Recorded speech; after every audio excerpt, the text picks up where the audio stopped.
সংকটে আশার আলো। রূপপুর পারমাণবিক বিদ্যুৎ কেন্দ্রে ফুয়েল লোডিং উদ্বোধন মঙ্গলবার। আগস্টে মিলবে 300 মেগাওয়াট, ডিসেম্বরে পুরোদমে চালু প্রথম ইউনিট। মিডল অফ অগস্ট 300 মেগাওয়াটস বিদ্যুৎ আমরা ন্যাশনাল গ্রিড দিতে পারবো বলে আমরা আশা করছি। জ্বালানি সংকট নিরসনে সংসদের 10 সদস্যের কমিটি। জরুরি সেবায় তেল ক্রয়ে থাকবে না রেশনিং। পুলিশ হোক, অ্যাম্বুলেন্স হোক, ফায়ার ব্রিগেড এই জাতীয় যারা আছে তাদের উপর থেকে এই যে এমবার্গোটা ছিল এটা সরিয়ে নেওয়া হয়েছে।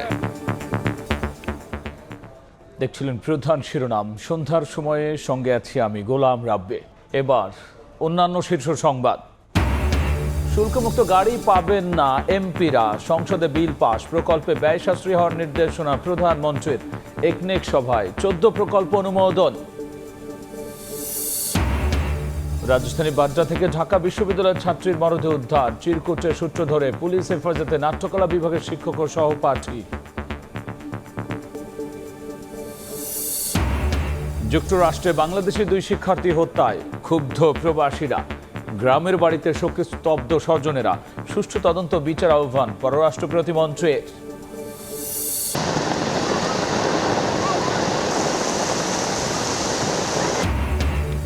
তীব্র গরমের পর রাজধানীতে স্বস্তির বৃষ্টি।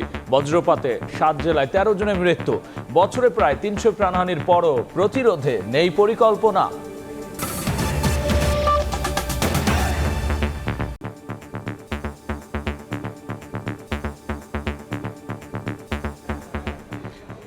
সংকটে আশার আলো। রূপপুর পারমাণবিক বিদ্যুৎ কেন্দ্রে ফুয়েল লোডিং কার্যক্রম উদ্বোধন হবে মঙ্গলবার। আগস্টে প্রথম ইউনিট থেকে 300 মেগাওয়াট বিদ্যুৎ জাতীয় গ্রিডে যুক্ত হতে পারে বলে আশা বিজ্ঞান ও প্রযুক্তি মন্ত্রীর। জানিয়েছেন ডিসেম্বর বা জানুয়ারিতে পুরো দমে মিলবে বিদ্যুৎ। দেখব ফারুক ভিয়া রবিনের রিপোর্ট। পদ্মা তীরে পাবনার ঈশ্বরদীতে রাশিয়ার সহযোগিতায় চলছে দেশের সবচেয়ে বড় প্রকল্প 2400 মেগাওয়াট ক্ষমতার রূপপুর পারমাণবিক বিদ্যুৎ কেন্দ্রের নির্মাণযজ্ঞ। পরীক্ষামূলক নানা ধাপ পেরিয়ে গত 16 এপ্রিল প্রকল্পটি পেয়েছে জ্বালানি লোডিংয়ের অনুমোদন, যার মধ্য দিয়ে নতুন মাইলফলকের অপেক্ষায় রূপপুর। দেশের প্রথম পারমাণবিক বিদ্যুৎ প্রকল্পটির প্রথম ইউনিটে মঙ্গলবার আনুষ্ঠানিকভাবে শুরু হতে যাচ্ছে ফুয়েল লোডিং কার্যক্রম। আর এই আনুষ্ঠানিকতা সরেজমিনে দেখতে রূপপুরে থাকবেন বিজ্ঞান ও প্রযুক্তি মন্ত্রী, রুশ ঠিকাদার প্রতিষ্ঠান রোসাটমের মহাপরিচালক, আন্তর্জাতিক পরমাণু শক্তি সংস্থা IAEA প্রতিনিধি সহ প্রকল্পের শীর্ষ কর্মকর্তারা। We are prepared for commissioning ইনশাআল্লাহ। তবে জ্বালানি লোডিংয়ের পরও পেরোতে হবে পরীক্ষামূলক বেশ কিছু ধাপ।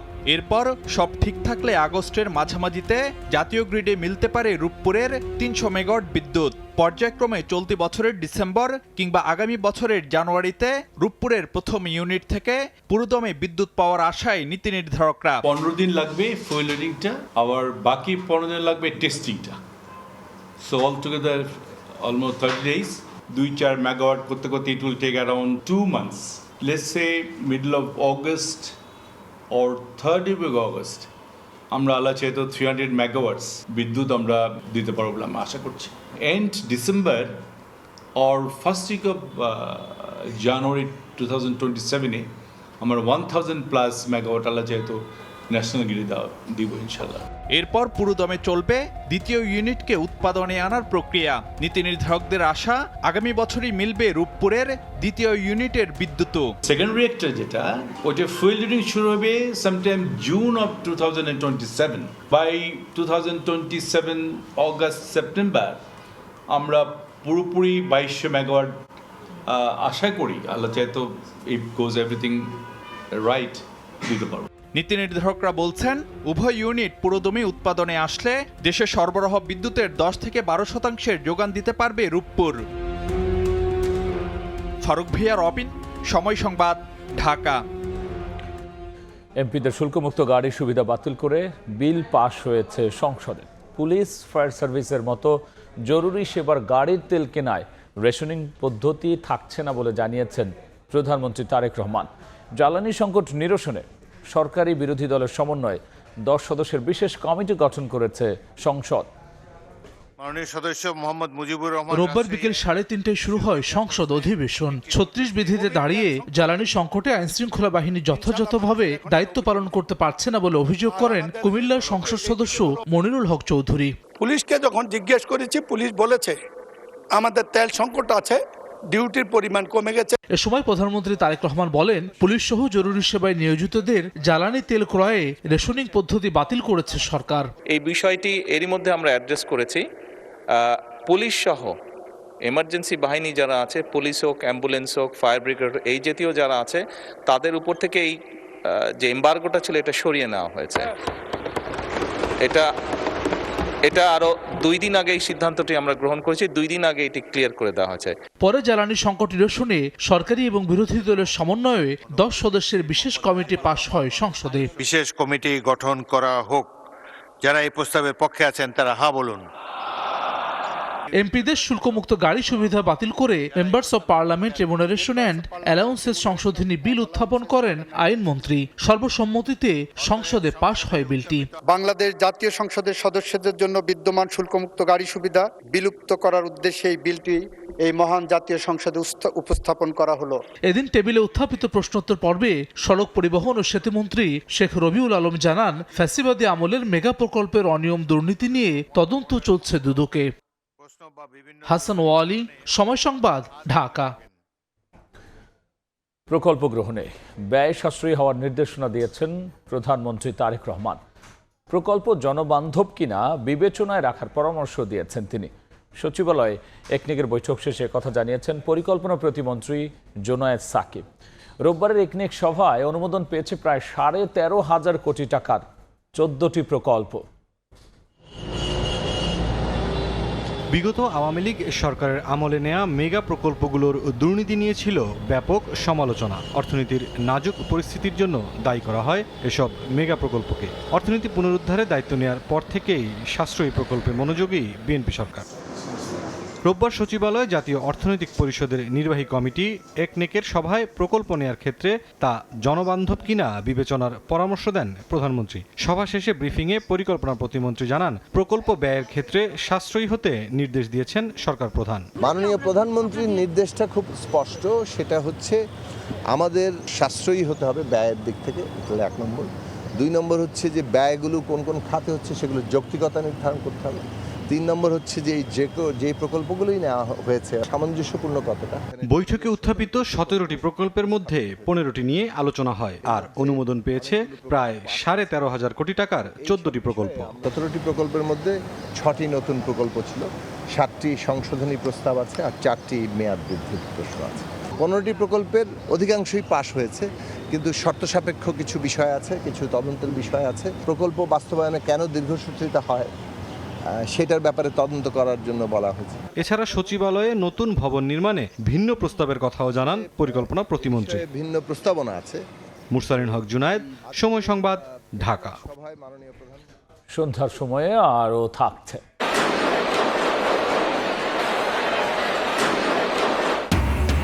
ট্রাম্পের নৈশভোজে হঠাৎ গুলি, আহত 1, সন্দেহভাজন গ্রেফতার। হামলা চালিয়ে ইরান যুদ্ধ থেকে সরানো যাবে না বললেন মার্কিন প্রেসিডেন্ট। রাজধানীর উত্তর বাড্ডা থেকে ঢাকা বিশ্ববিদ্যালয়ের এক ছাত্রীর মরদেহ উদ্ধার করেছে পুলিশ। ঘটনাস্থলে পাওয়া চিরকুটের সূত্র ধরে নাট্যকলা বিভাগের এক শিক্ষক ও সহপাঠীকে হেফাজতে নিয়েছে পুলিশ। ঢাকা বিশ্ববিদ্যালয়ের থিয়েটার অ্যান্ড পারফরমেন্স স্টাডিজ বিভাগের মাস্টার্সের শিক্ষার্থী মুনিরা মাহাজাবিন মিমো পরিবারের সঙ্গে থাকতেন উত্তর বাড্ডার একটি বাসায়। পুলিশ জানায়, রোববার সকালে ডাকাডাকি করে সাড়া না পেয়ে দরজা ভেঙে রুমে প্রবেশ করেন তার বাবা। ফ্যানের সঙ্গে ঝুলন্ত অবস্থায় মরদেহ দেখতে পেয়ে পুলিশে খবর দেয়া হয়। খবর পেয়ে পুলিশ ঘটনাস্থলে পৌঁছে মরদেহ উদ্ধার করে ময়নাতদন্তের জন্য ঢাকা মেডিকেলের মর্গে পাঠায়। সেখানে ছুটে আসেন তার সহপাঠী ও শিক্ষকরা। আর সে খুবই চঞ্চল, হাসি খুশি, আমোদে, এবং সে ভীষণ সবসময় কাজপ্রেমী।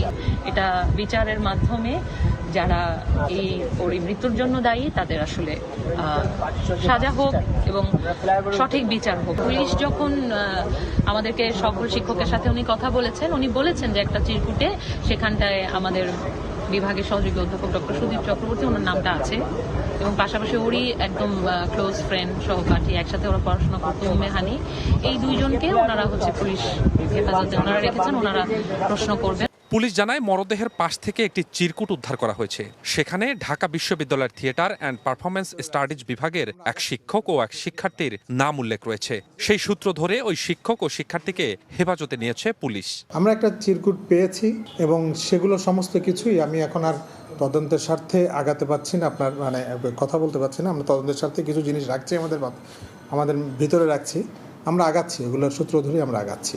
এটা যে ইউনিভার্সিটির টিচার আছেন, জিজ্ঞাসাবাদের জন্য এনেছি, এখন এটা আন্ডার প্রসেস। মৃত্যুর প্রকৃত কারণ অনুসন্ধানের দাবি মিমোর সহপাঠী ও স্বজনদের। স্বপন আহমেদ, সময় সংবাদ, ঢাকা। এদিকে যুক্তরাষ্ট্রে বাংলাদেশি দুই শিক্ষার্থী খুনের ঘটনাকে দুঃখজনক উল্লেখ করে হত্যার সুষ্ঠু তদন্ত বিচার নিশ্চিতের আহ্বান জানিয়েছেন পররাষ্ট্র প্রতিমন্ত্রী শামা ওবায়েদ ইসলাম।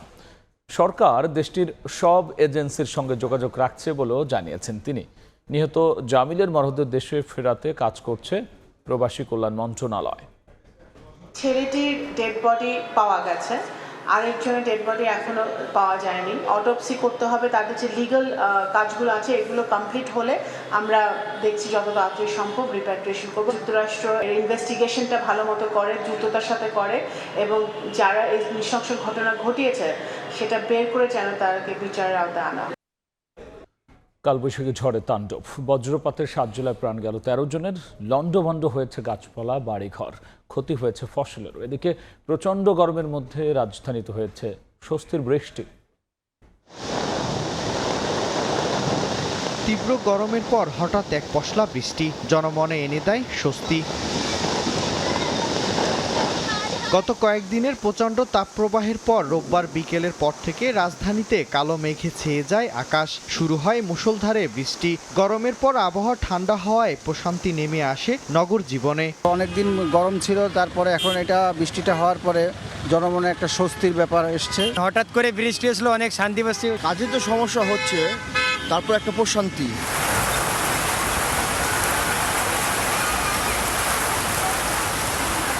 এদিকে বিভিন্ন জেলায় তাণ্ডব চালায় কালবৈশাখী ঝড়। ঠাকুরগাঁও সদর ও বালিয়াডাঙ্গির উপর দিয়ে বয়ে যায় ঝড়। ফসলের পাশাপাশি ক্ষতিগ্রস্ত হয় বাড়িঘর, গাছপালার। কালবৈশাখীর সঙ্গে হানা দেয় বজ্রপাতও। রোববার বিকেলে বজ্রপাতে গাইবান্ধার সুন্দরগঞ্জেই মারা গেছেন 5 জন। এছাড়া জামালপুরে 2, সিরাজগঞ্জে 2 জন সহ ঠাকুরগাঁও, নাটোর, বগুড়া ও পঞ্চগড়ে মারা গেছেন আরও 4 জন। মিরন আহমেদ, সময় সংবাদ। বজ্রপাতে বছরে প্রায় 300 মানুষের মৃত্যু হলেও দুর্যোগ ঘোষণা কেবল কাগজে কলমেই। প্রতিরোধে নেই আগাম পরিকল্পনা। বিশেষজ্ঞরা বলছেন নগরায়নের দোহাই দিয়ে গাছ কাটায় বাড়ছে ঝুঁকি। আবহাওয়াবিদ বলছেন বজ্রধ্বনি পেলেই যেতে হবে ঘরে, তবে থাকা যাবে নিরাপদ। জেমসন মাহবুবের প্রতিবেদন।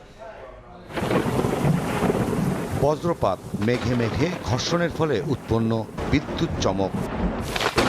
বিজ্ঞানের ভাষায় ভূপৃষ্ঠের পানি যখন বাষ্প হয়ে উপরের দিকে উঠতে থাকে তখন নিচের দিকে ভারী অংশের সাথে জলীয় বাষ্পের সংঘর্ষ হয়, যা প্রাণঘাতী প্রাকৃতিক দুর্যোগ। নগরায়নের দোহাই দিয়ে গাছ কাটার ফলে পড়ছি বজ্রপাতের ঝুঁকিতে। প্রতি বছর দেশে আশঙ্কাজনক হারে বাড়ছে বজ্রপাত, তবে ভয়াবহ বজ্রপাত দেখা যায় মূলত মার্চ থেকে মে মাস পর্যন্ত। কম ভয়াবহ বজ্রপাত দেখা যায় জুন থেকে সেপ্টেম্বরে। হালকা বজ্রপাত দেখা যায় অক্টোবর, নভেম্বর, ডিসেম্বর, জানুয়ারি ও ফেব্রুয়ারিতে। দেশের উত্তর ও উত্তর পশ্চিমাঞ্চল এলাকা মূলত বজ্রপাত প্রবল এলাকার তালিকার উপরে। বজ্র মেঘ দেখা মাত্রই সর্বশক্তি দিয়ে দৌড়ে ঘরে যেতে হবে এবং ঘরে গিয়ে কমপক্ষে সর্বশেষ শব্দ শোনার পরে আপনাকে 30 মিনিট অপেক্ষা করতে হবে। 2018 সাল থেকে চলতি বছরের 18 এপ্রিল পর্যন্ত দেশে বজ্রপাতে মৃত্যু হয়েছে 2440 জনের। এর মধ্যে বেশিরভাগই কৃষক। আহত হয়েছেন 205 জন। বিশ্লেষকরা বলছেন বিভিন্ন সরকারি বা বেসরকারি অফিসে বজ্রপাত প্রতিরোধের ব্যবস্থা থাকলেও কৃষকদের জন্য নেই বজ্রপাত প্রতিরোধ ব্যবস্থা। কোনদিন শুনছেন যে পল্লী বিদ্যুতের অফিসে বজ্রপাত হয়েছে? তারা তো খুব রিমোট অঞ্চলে কাজ করে, তাদের কাছে নিশ্চয়ই জাদু আছে। সেই জাদুটা কৃষকের কাছে অ্যাভেলেবল করতে হবে। আমাদের কাছে সব আছে, যেহেতু তারা গরিব মানুষ, তাদের কোনো স্টেক নাই, তাদের কোনো কিছু নাই, আমরা তাদের নিয়ে ভাবলাম। মরে গেলে তখন বলে এতগুলো লোক মরছে। বজ্রপাতে আক্রান্ত ব্যক্তির শরীরে বিদ্যুৎ আছে, এই ভ্রান্ত ধারণায় অনেক ক্ষেত্রে ভয়ে প্রাথমিক চিকিৎসা সেবাটুকু পায় না রোগী। ভ্রান্ত ধারণা থেকে বের হওয়ার পরামর্শ চিকিৎসকদের। আক্রান্ত হয়ে যায় পেশেন্টটাকে লাইফ সেভিং এর জন্য সিপিআর দেওয়া দরকার। বুকের উপরে আমরা হলে হাত একটা হাতে আর একটা হাত রেখে আমাকে চাপ দিতে হয় 2 ইঞ্চি গভীরে। সেক্ষেত্রে হলে তারপরে 5 থেকে 6 বার দেওয়ার পর আবার মুখ দিয়ে শ্বাসটা দিতে হয়। বজ্রপাত থেকে বাঁচতে যেতে হবে ঘরে বা নিরাপদ আশ্রয়ে, এর কোনো বিকল্প নেই, এমনটাই বলছেন বিশ্লেষকরা। জিমসন মাহবুব, সময় সংবাদ, ঢাকা। সন্ধ্যার সময়ে আরও থাকছে। চট্টগ্রামের প্রথম টি-20তে কাল মুখোমুখি বাংলাদেশ নিউজিল্যান্ড। ওয়ানডের আত্মবিশ্বাস নিয়ে সিরিজ জয়ের আশা, অভিষেক হতে পারে রিপনের। জুলাই অভ্যুত্থানে মোহাম্মদপুরে 9 জনকে হত্যার মামলায় সাবেক মন্ত্রী জাহাঙ্গীর কবির নানক ও সাবেক মেয়র শেখ ফজলুল তাপস সহ 28 জনের বিরুদ্ধে অভিযোগ গঠনের আদেশ 7 মে। আন্তর্জাতিক অপরাধ ট্রাইব্যুনাল 1-এর চেয়ারম্যান বিচারপতি মোহাম্মদ গোলাম মুর্তজা মজুমদার নেতৃত্বাধীন বিচারিক প্যানেল এই তারিখ ধার্য করেন। এ মামলায় 4 জন গ্রেফতার থাকলেও বাকি 24 জন পলাতক রয়েছেন। এদিকে জুলাই আন্দোলনের সময় ইন্টারনেট বন্ধ করে হত্যাকাণ্ডের মামলায় সজীব ওয়াজেদ জয় ও জুনায়েদ আহমেদ পলকের বিরুদ্ধে সাক্ষ্য গ্রহণ অনুষ্ঠিত হয়েছে।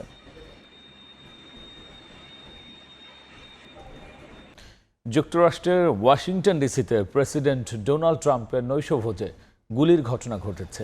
এ সময় সিক্রেট সার্ভিস সদস্য আহত হন। ঘটনার সঙ্গে সঙ্গে নিরাপদ স্থানে সরিয়ে নেওয়া হয় ট্রাম্পকে, পরে অস্ত্রধারীকে আটক করে নিরাপত্তা বাহিনী। হত্যার উদ্দেশ্যে এই হামলা চালানো হয়েছে বলে দাবি করেছেন মার্কিন প্রেসিডেন্ট। তিনি বলেন, হামলা চালিয়ে ইরান যুদ্ধ থেকে তাকে সরানো যাবে না। হামলার কারণ সম্পর্কে আনুষ্ঠানিকভাবে কিছুই জানায়নি মার্কিন প্রশাসন।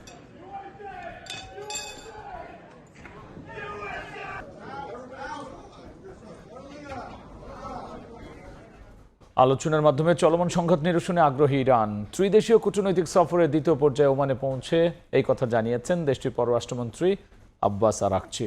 পাকিস্তান সফর ইতিবাচক হয়েছে উল্লেখ করে শান্তি স্থাপনে যুক্তরাষ্ট্রের আন্তরিকতা নিয়ে সন্দেহ প্রকাশ করেন তিনি। এদিকে ইরানে যুদ্ধবিরতি শেষ করার কথা এখনও ভাবেননি বলে জানিয়েছেন মার্কিন প্রেসিডেন্ট ডোনাল্ড ট্রাম্প। আর ফের হামলা হলে কড়া জবাবের হুঁশিয়ারি দিয়েছে IRGC। 3 ম্যাচ সিরিজের প্রথম টি-20তে কাল মুখোমুখি হবে বাংলাদেশ ও নিউজিল্যান্ড। চট্টগ্রামে ম্যাচটি শুরু হবে বেলা 2টায়। ওয়ানডে সিরিজের প্রথম ম্যাচে হারলেও শেষ 2 ওয়ানডে ম্যাচ জিতে আত্মবিশ্বাসের তুঙ্গে এখন বাংলাদেশ। পাকিস্তানের পর নিউজিল্যান্ডের বিপক্ষে দাপুটে জয় 2027 বিশ্বকাপে সরাসরি অংশগ্রহণের পথ অনেকটাই সহজ করেছে টাইগারদের। এবার টি-20 সিরিজ জয়ের মিশন টাইগারদের। চট্টগ্রামে নিউজিল্যান্ডকে হারিয়ে জয়ের সিরিজ শুরুর আশা লিটনের দলের। প্রথম ম্যাচ সামনে রেখে সকাল 10টা থেকে সাগরিকে অনুশীলন করেছে টাইগাররা। ব্যাটিং, বোলিং ও ফিল্ডিং 3 বিভাগেই ভুল শুটে নেওয়ার চেষ্টা করেছেন ক্রিকেটাররা। টি-20 সিরিজে বিশ্রামে রাখা হয়েছে পেসার মুস্তাফিজ ও তাসকিনকে। অভিষেকের অপেক্ষা আছেন pace bowling allrounder Abdul Gaffar Saqlain ও রিপন মন্ডল।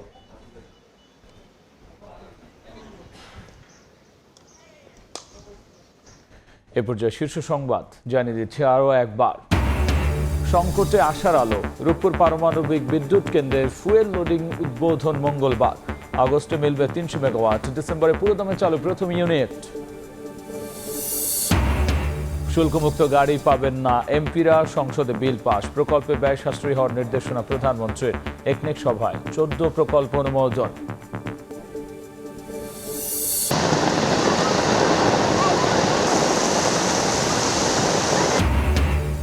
তীব্র গরমের পর রাজধানীতে স্বস্তির বৃষ্টি। বজ্রপাতে 7 জেলায় 13 জনের মৃত্যু। বছরে প্রায় 300 প্রাণহানির পরও প্রতিরোধে নেই পরিকল্পনা।